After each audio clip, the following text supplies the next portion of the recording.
তো গাইস, আজকের ভিডিওতে দেখাবো বাংলাদেশের সবচেয়ে আধুনিক সামরিক জাদুঘর নিয়ে, যেখানে ইতিহাসের চাকা ঘুরে গেছে পলাশীর যুদ্ধ থেকে শুরু করে গৌরবময় মুক্তিযুদ্ধের সময়ে। জানাবো এর কোথায় কি আছে, কিভাবে আপনারা এখানে আসবেন, এর টিকিট মূল্য এবং সময়সূচি। তো ভিডিওটি সম্পূর্ণ দেখার অনুরোধ রইল।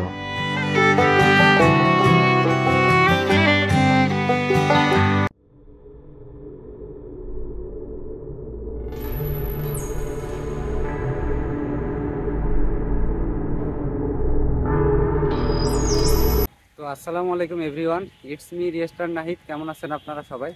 তো চলে আসলাম আরও একটি ব্লগ ভিডিও নিয়ে। আমি এখন বর্তমানে অবস্থান করতেছি বাংলাদেশ সামরিক জাদুঘরে, বাংলাদেশ মিলিটারি মিউজিয়ামে। তো এর ভিতরে কি কি রয়েছে সম্পূর্ণ আপনাদেরকে দেখানোর চেষ্টা করব।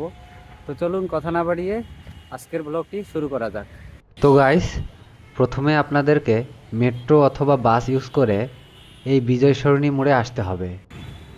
আর এই বিজয় সরণি থেকে এই জাদুঘরটির অবস্থান খুব কাছেই, আপনারা 5 মিনিট হাঁটলে এখানে পৌঁছায় যাবেন। টিকিট কেটে ভেতরে প্রবেশ করলাম।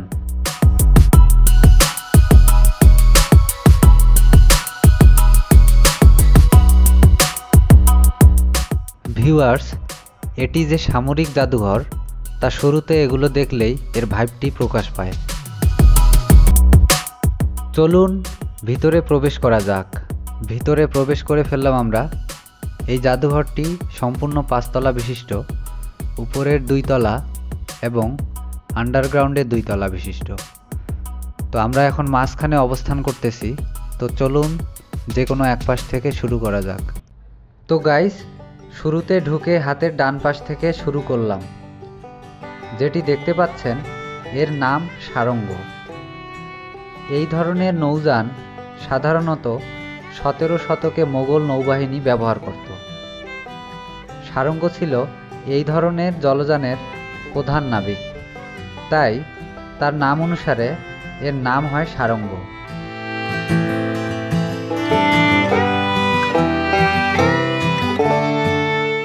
প্রদর্শিত মডেলটি 1757 সালের 23শে জুন কলকাতার ভাগীরথী নদীর তীরে সংঘটিত হওয়া পলাশীর যুদ্ধে।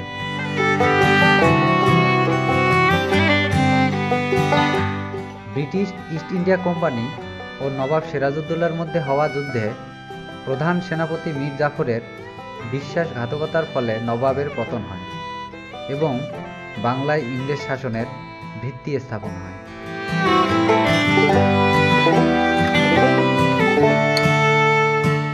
ভিউয়ার্স, যে কামান দুটি দেখতে পাচ্ছেন এগুলো ব্রিটিশ ইস্ট ইন্ডিয়া কোম্পানি কর্তৃক পলাশীর যুদ্ধে ব্যবহৃত হয়। এই অমূল্য যুদ্ধ স্মারক দুটি ভারতীয় সেনাবাহিনী আমাদের সামরিক জাদুঘরে প্রদর্শনের জন্য বাংলাদেশ সেনাবাহিনীকে প্রদান করে।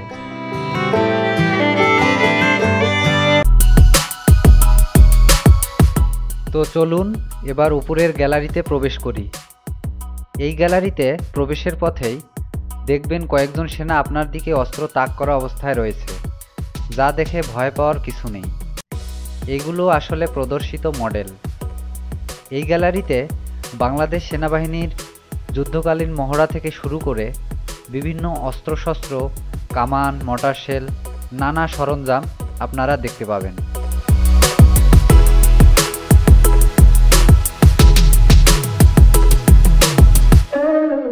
এবার আসি এর টিকিট মূল্য এবং সময়সূচি। আগে এর টিকিট মূল্য ছিল জনপ্রতি 100 টাকা করে, বর্তমানে 50 টাকা বেড়ে জনপ্রতি 150 টাকা করা হয়েছে। জাদুঘরটি শনিবার থেকে শুরু করে বৃহস্পতিবার পর্যন্ত সকাল 10টা থেকে সন্ধ্যা 6টা পর্যন্ত খোলা থাকে। শুক্রবার সাধারণত বিকেল 3টা থেকে শুরু করে সন্ধ্যা 7টা পর্যন্ত খোলা থাকে। সাপ্তাহিক বন্ধ থাকে বুধবার এবং সকল সরকারি ছুটির দিনও বন্ধ থাকে।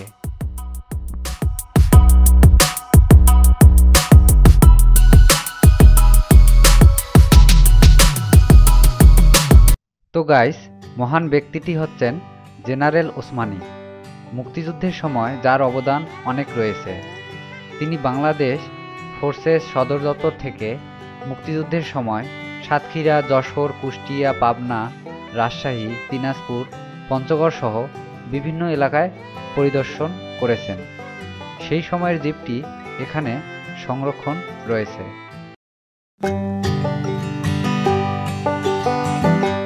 তো গাইস, আর একটু উপরে উঠে চলে আসলাম বিমান বাহিনী গ্যালারিতে। এখানে আসলে আপনারা দেখতে পারবেন বিভিন্ন রকম বিমানের প্রদর্শিত মডেল ও তার নাম এবং ইতিহাস।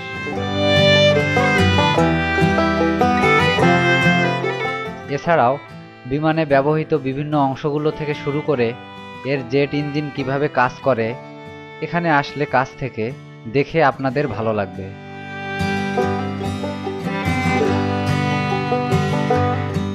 এই গ্যালারি থেকেই হাতের বাঁ পাশে সিঁড়ি দিয়ে একটু উপরে প্রবেশ করলেই দেখতে পাবেন বাংলাদেশ সেনাবাহিনীর জাতিসংঘ মিশনে তাদের অবদান, ইতিহাস থেকে শুরু করে সবকিছু।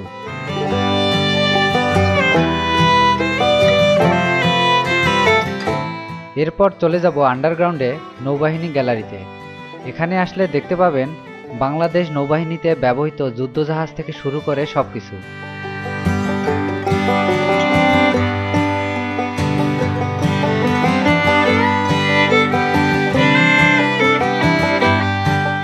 এছাড়াও রয়েছে মুঘল আমলে ব্যবহৃত যুদ্ধজাহাজ, তাদের নাম, ইতিহাস থেকে শুরু করে অনেকগুলো জাহাজের প্রদর্শিত মডেল।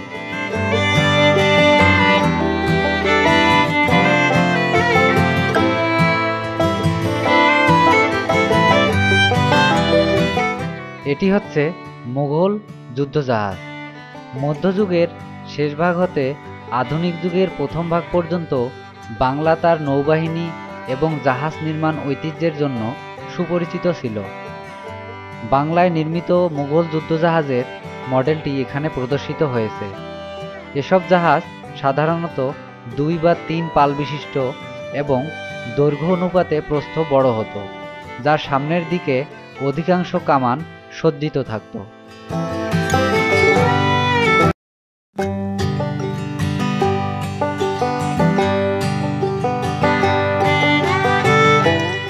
এরপর এখানে আসলে আপনারা দেখতে পাবেন নৌবাহিনী তাদের যুদ্ধজাহাজ থেকে কিভাবে সমুদ্রপথে যুদ্ধ করতেছে এবং একই সাথে আকাশপথে মিসাইল ছুড়ে শত্রুপক্ষের যুদ্ধবিমান ও হেলিকপ্টার ধ্বংস করে দিচ্ছে।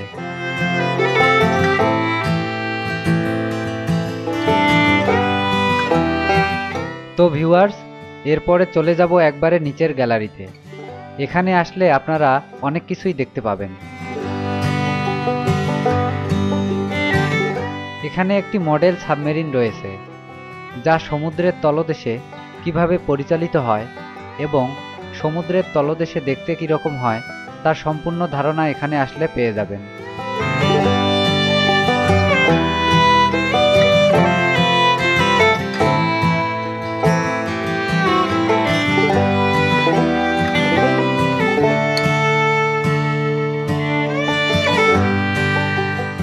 তো গাইস, এরপর চলে আসলাম কক্সবাজার সমুদ্র সৈকতে।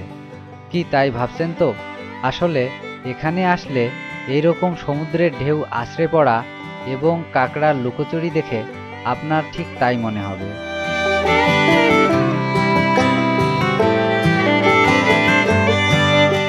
তো ভিউয়ার্স, মোটামুটি সব কিছু দেখে আজকের মতো ব্লগ ভিডিওটি এখানেই শেষ করছি। তো ভিডিওটি আপনাদের কেমন লাগলো অবশ্যই কমেন্ট করে জানাবেন। ভালো লাগলে লাইক দিবেন, আর নতুন নতুন এমন ব্লগ ভিডিও দেখতে চাইলে আমার চ্যানেলটি সাবস্ক্রাইব করে পাশে থাকবেন। আল্লাহ হাফেজ।